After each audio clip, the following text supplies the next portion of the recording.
Hello students, मैं हूं अर्पिता और आप हैं मेरे YouTube channel grow with biology में। आज एमसीक्यू सीरीज में नेक्स्ट टॉपिक है लिपोफेक्शन। तो चलिए बढ़ते हैं क्वेश्चंस की तरफ। पहला क्वेश्चन है, lipofection is primarily used for. Lipofection को प्राइमरीली यूज किया जाता है। पहला ऑप्शन है gene transfer to cells, protein crystallization, DNA sequencing, cell staining. तो क्या लिपोफेक्शन एक टेक्निक है जिसको हम सेल स्टेनिंग में यूज करते हैं, डीएनए सीक्वेंसिंग में यूज करते हैं, प्रोटीन को क्रिस्टल बनाने में या जीन ट्रांसफर करने में। तो ये एक बहुत ही इजी सा क्वेश्चन है जहां पे आंसर होगा gene transfer into cells, option A. Lipofection utilises. Lipofection मतलब लिपिड्स या फॉस्फोलिपिड्स के थ्रू हम मेम्ब्रेन बनाते हैं, जो कि हमने यूनिलैमिलर या मल्टीलैमिलर मेम्ब्रेन बनाया था, और उसके बाद उसके अंदर में हम डीएनए को एंट्रैप करा के फिर सेल के साथ फ्यूज करवाते हैं। तो लिपोफेक्शन यूज करने के लिए या यूटिलाइज करने के लिए सबसे पहले जो जरूरत है वो है उन लिपोसोम्स की जिसके अंदर डीएनए ट्रैप्ड हो। तो आपका ऑप्शन होगा लिपोसोम्स। बैक्टीरियोफेजेस वो होते हैं जो कि बैक्टीरिया को डिग्रेड करता है, रेस्ट्रिक्शन एंजाइम डीएनए को डिग्रेड करता है, और प्लाज्मिड वेक्टर्स डीएनए को ट्रांसफर करने में हेल्प करता है। तो लिपोफेक्शन में डायरेक्ट ट्रांसफर हो जाता है। लिपिड लिपोसोम्स के अंदर हम डीएनए डाल देते हैं और लिपोसोम्स को मेम्ब्रेन के साथ फ्यूज करा देते हैं। तो इसीलिए इसमें प्लाज्मिड की जरूरत नहीं पड़ती है। तो करेक्ट ऑप्शन है liposomes. Liposomes are composed mainly of. अभी मैंने डिस्कस किया कि लिपोसोम्स जो है वो फॉस्फोलिपिड बाई लेयर से ही बने हुए होते हैं। In liposuction, DNA is usually associated with, DNA किससे associated है? DNA liposuctions में हमने तीन तरह के लिपोसोम्स देखे थे, कैटेनाइक लिपोसोम्स, एनायनिक और neutral liposomes. Neutral salts, anionic detergents, enzymes या कैटेनाइक लिपोसोम्स। तो लिपोफेक्शन जो है, डीएनए को अगर जोड़ना है तो डीएनए खुद नेगेटिव चार्ज है, तो वो इजीली पॉजिटिव चार्ज के साथ इंटरैक्ट करता है, इसीलिए हमको लगता है कैटायनिक लिपोसोम्स। तो लिपोसोम्स डीएनए को एसोसिएट करना है तो आपको लगेगा cationic liposomes. The negative charge on DNA interacts with. जो डीएनए में नेगेटिव चार्ज है वो किसके साथ इंटरैक्ट करता है? तो नेगेटिव चार्ज को अट्रैक्ट करता है पॉजिटिव चार्ज। तो अट्रैक्ट करने वाला एजेंट होगा positively charged liposomes. Lipofection is considered a non-viral gene transfer, viral gene transfer, sequencing, cell fusion method. Cell fusion method नहीं है क्योंकि लिपोसोम सेल्स नहीं है। सेल फ्यूजन अगर तब होता है जब दो सेल्स को हम फ्यूज करते हैं तो उसको हम सेल फ्यूजन मेथड बोलते हैं। सीक्वेंसिंग नहीं है। वायरल जीन डिलीवरी मेथड, उसमें वायरल डीएनए वायरल मटेरियल को ट्रांसफर नहीं कर सकते। तो लिपोफेक्शन में हम non viral gene delivery methods को यूज करते हैं, या जो non viral gene delivery method है लिपोफेक्शन। Liposuction is considered as a non-viral DNA delivery method. A major advantage of liposuction is, liposuction का major advantage क्या है? Low immunogenicity. वायरस तो होता नहीं है, टॉक्सिक है नहीं, क्योंकि उसका मेम्ब्रेन सेल मेम्ब्रेन के साथ सिमिलर है, कॉम्प्लेक्स इक्विपमेंट है।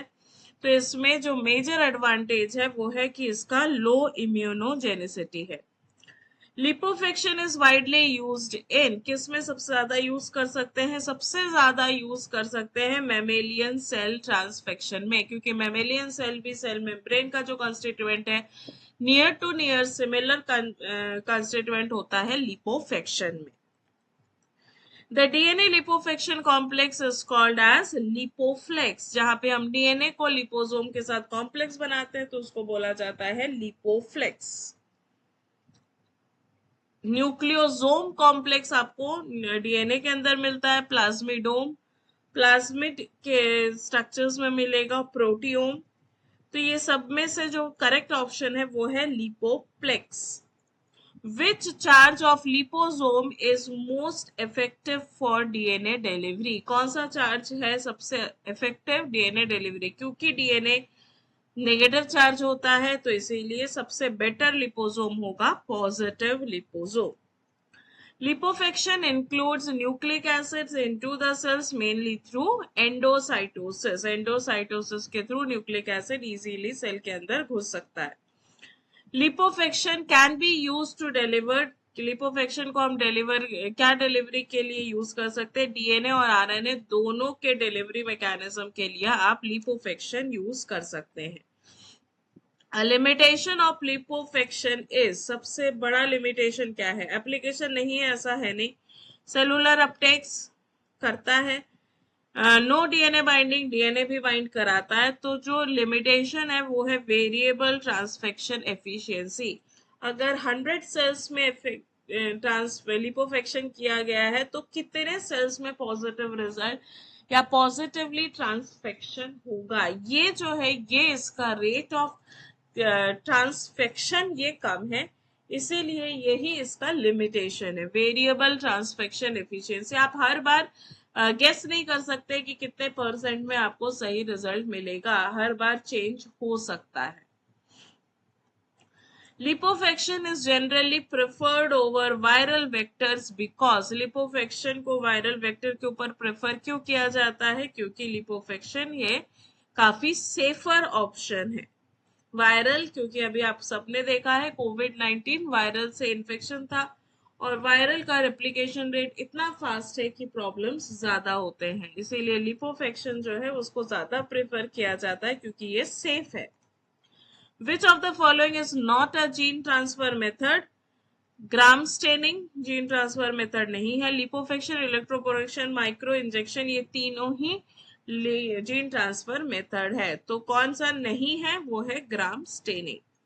विच of the lipofection is commonly applied in, कहाँ पे अप्लाई किया जाता है? जीन एक्सप्रेशन के लिए. फॉसिंग डेटिंग के लिए आप नहीं कर सकते, ब्लड ग्रुप के लिए आपको डायरेक्ट सेल्स चाहिए, प्लांट टैक्सोनॉमी भी पता नहीं कर सकते, तो करेक्ट ऑप्शन है जीन एक्सप्रेशन स्टडीज के लिए. The success of lipofection depends on, किस पे डिपेंड करेगा? सेल टाइप पे और रिएजेंट्स पे. जो आप रिएजेंट यूज कर रहे हैं उसको बनाने में, उस पे डिपेंड करेगा लिपोफेक्शन की एफिशिएंसी या success rate. Liposome mediated transfer is specially useful for, कौन से किसके लिए सबसे ज्यादा यूजफुल है? वो है कल्चर्ड सेल्स के लिए. जो लैब में आप कल्चर कर रहे हैं उसमें लिपोसोम के थ्रू इन्फेक्शन क्रिएट करना या ट्रांसफेक्शन करना बहुत ही सक्सेसफुल एक्सपेरिमेंट है. Which molecule is most commonly delivered by lipofection? कौन सा मॉलिक्यूल है जो कॉमनली आप डिलीवर कर सकते हो लिपोफेक्शन के थ्रू? वो है प्लाज्मिड डीएनए का मॉलिक्यूल. आप इजीली लिपोफेक्शन से प्लाज्मिड डीएनए मॉलिक्यूल ट्रांसफर करा सकते हैं. Lipofection is an important tool in biotechnology and molecular biology. बाकी जो है वो रेलेवेंट ऑप्शन ही नहीं है, तो बेस्ट ऑप्शन इज लिपोफेक्शन बायोटेक्नोलॉजी और मॉलिक्यूलर बायोलॉजी में यूज किया जाता है. तो ये थे 20 MCQs ऑन लिपोफेक्शन. आगे कुछ हम रिकॉम्बिनेंट डीएनए टेक्नोलॉजी के टॉपिक्स पढ़ेंगे, फिर उसके MCQ सॉल्व करेंगे. तो चैनल पे बने रहिएगा, चैनल को शेयर करिए, सब्सक्राइब करिए और अगर वीडियो अच्छा लगे तो एक लाइक भी करिए. Thank you and happy study.